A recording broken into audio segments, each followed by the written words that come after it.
Ready.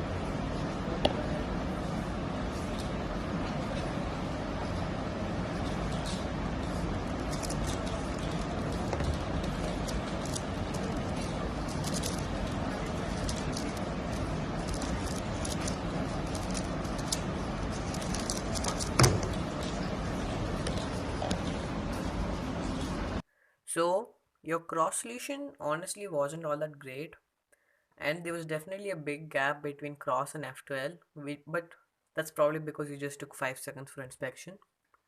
So here's what you did for cross. You inserted red here, then D2 and you inserted orange. Then you rotated here, inserted blue and then solved that with D2. Started this off with blue on top and then you did all the finger tricks. I won't recommend that because you can just directly that is useful, but it's not recommended. It depends on the scenario, and this scenario definitely didn't need that. So here you could have just inserted red, U2, set orange and blue up together, and then solve them both. And in the process, you could have saved this F12 pair by doing a U before the cross solution and then doing your cross, leaving this pair here. After that, for the first pair, you were here, you rotated here, saw this edge, saw this corner, took the corner out, separated them, and then inserted them like this. Instead of that, I would probably recommend green red as a better first pair, as the edge is right here, the corner is right here, no need to rotate. You can move the edge here, set this up with RU, R prime, U prime for a easy 3-move insert, and then just insert in the back. No. Yeah. Or if you were to do this and this, you could, instead of having to take this here and then separate it, you could just have paired them directly with the edge opposite to the corner. That gives you an easy insert. Also, you didn't need to do the F insert here, as it just filled up your FR slot, which is the worst slot to fill up first. You should have rotated here and then just done an insert in the back, giving you so much space to work with. Then what you did was you rotated here, saw this corner, and solved this. Now that's an okay solution. That, in fact, that's probably the best solution you had here, but it would have been best. Sorry, probably would have been best if you rotated it here and then solved this in the back, or you did or you could have tried this advanced F12 thing. So this was where you started. Instead of that, you could have done a direct Y2, and here's the case: R prime D, R, U2, R prime, D prime R, and that's a lovely insert, saving lots of space, giving you this entire area to look ahead to. After that, what you did was you saw this thing, rotated here to its place, and then solve this with F, inverse sexy, F prime, and insert. That's okay. That's actually pretty good, but none of that was necessary. If you have it here, or you should have probably just solved this into the back from here, like this. Or here's another algorithm to solve it in the back. Here's the pair. Here's the pair. Here's where it needs to go. R2 prime, U2 prime, R, U, R prime, U prime, R2. And that would have been really cool too, giving you this pair free. So you did this, and then you had this pair. I really like your solution for this, as I think it is probably the best solution out of all your F12 pairs here. So you solve this normally and then just insert it in the back. And that's probably the best way to do that particular case, as it's almost regripless and flows really well. Then OLL was pretty standard. I don't use that algorithm, so that was bad. And then you did a U2 and JPEM. Ready? Ready.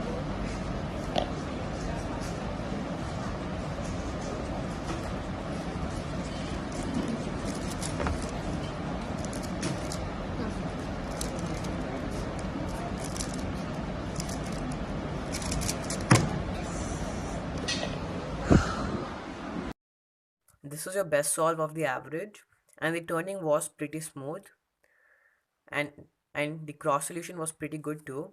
So here you had these three set up, and this one easy to pair after this solution. So you started off like this, orange on top, inserted red with that D, just rotated up top, solve this normally, and the rest of the cross.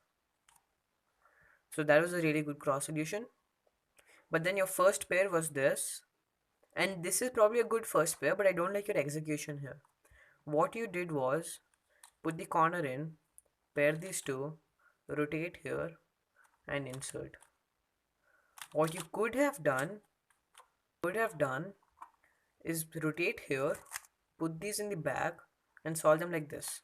R prime, U2, R, set them up, and then pair. Or here's another way that might actually be better. You can use sledgehammer, pair these up together like this, and then insert them here in the back. That would have been a really good solution too. Right, then you had this corner and this edge. So you rotated from here, saw these two, paired them up, brought them here, and you did a really cool insert here. So you did F prime, and then you saw the cross back. And that is an excellent insert, but it was not required here. So you paired them up, and that's good. That's a normal pair, but you could have done any of these pairs too instead. Instead of bringing it here, you should have done a U prime and insert it in the back. And that would have been so much better. You have all these pairs here now. You have this setup, you have this setup. You need to insert back slot a lot more. Alright. After this pair, you saw this corner, you rotated here, saw the edge here, and then put the corner there and set them up like this. While that's not entirely bad, you could have just from here taken this out, and then you could have done it normally instead of wasting time rotating here, going there, setting this up like this. Or on an alternative note, you could have set this up like this. What you did was this. You could have done this, and then that's a great head slammer insert. Show this all advanced F12 way to do this particular case. So with the edge here and corner here, you could have done M prime, U, R, U prime, small r prime, and then insert. That would have been a great advanced F12 solution too. But this is fine. Then you rotate again, you inserted this with F. Here you don't need to do F. You could rotate, do it here, and then this is the crucial slot. This is where you do most of your pairs. So this would have been free. But it's fine here as you had to rotate for this pair anyway. So you did F. You had this pair and this pair here. So you rotated back here.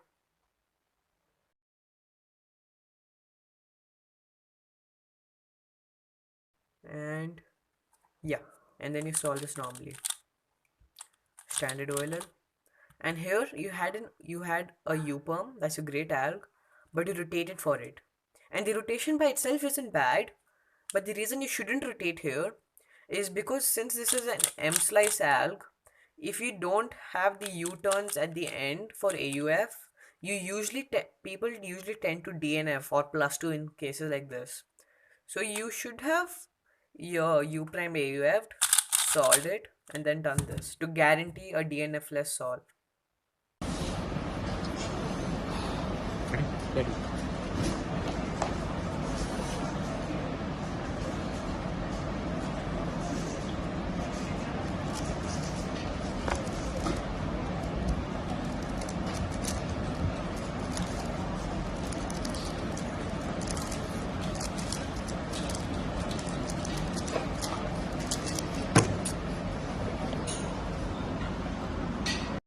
For the fifth solve, here's what you did for cross.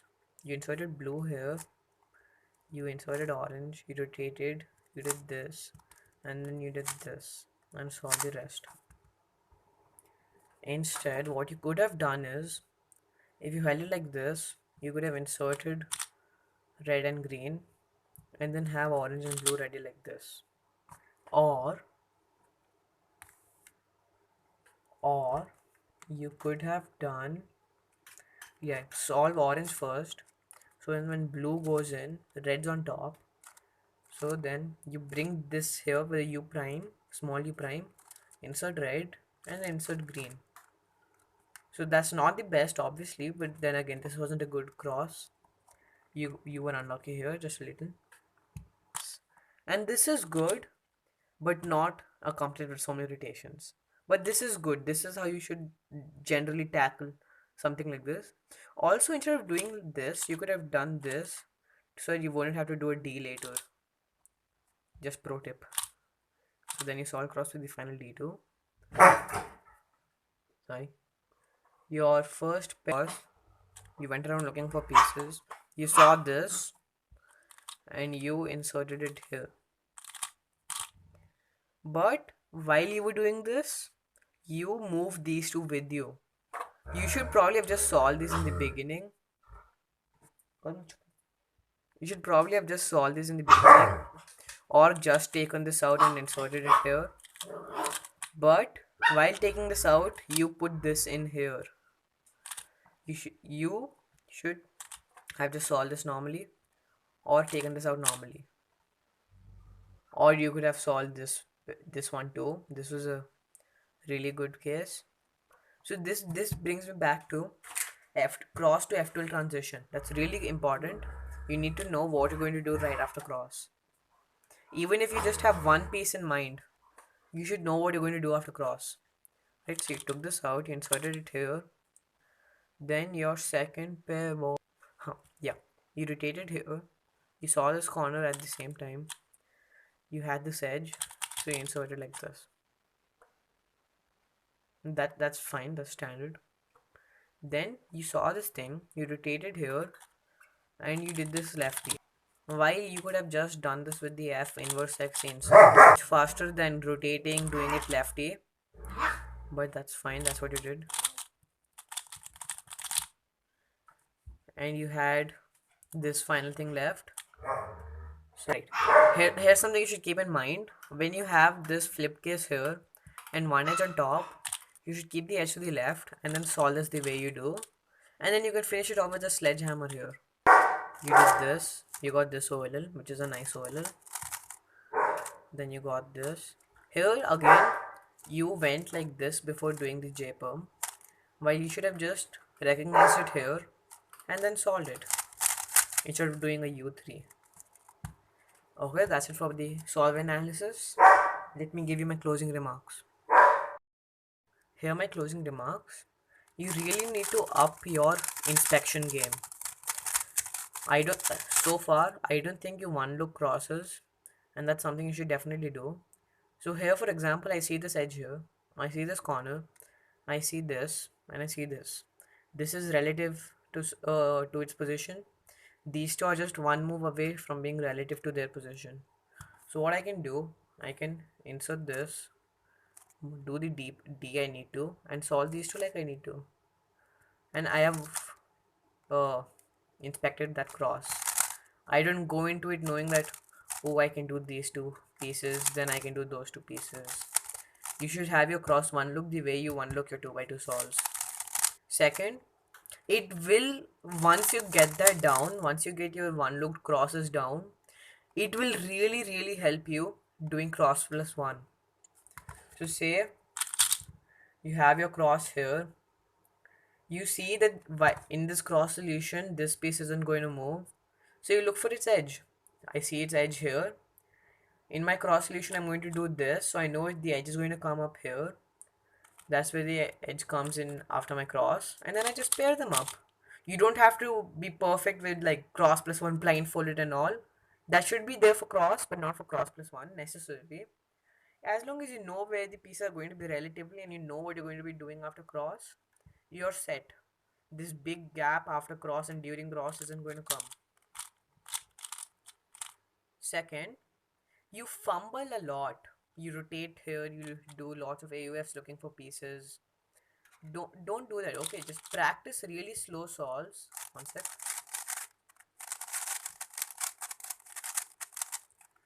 Practice really slow solves and do your best to cut down on each and every single rotation. So here I have this case, I have this. I can do this to move this closer to where it needs to be, solving this, and then just solve this with the D. Here I see this and this. I solve yeah, again. One thing you do, you regrip two, you regrip a lot, and you rotate and fumble a lot. So regrips, stay as close to home grip as you can most of the time, and then try do your best not to rotate. Now I know I have to rotate for this, or I could do this fancy insert. So then I have this case and this case. I I have this corner and this edge. I insert them in the back. I have this corner and this edge, and I insert them. No rotation there, and very few fluctuations from home grip. So you have to be aware of that. Do really slow solves, control this. Don't do AUFs looking for pieces, don't do rotations looking for pieces. Be calm in your solve. Once you've gotten this down, then you can work on look ahead, and look ahead will help you during your solve. But trust me, that's not the main thing right now. Just work on these things and you'll be optimized pretty soon. You have a great turning style, it's really smooth, and you have pretty good TPS. So you honestly don't need to really work on your TPS or look at right now. You need to work on the small things like optimization. Okay, that's it for this video. Everyone stay safe, stay inside your house, and wash your hands.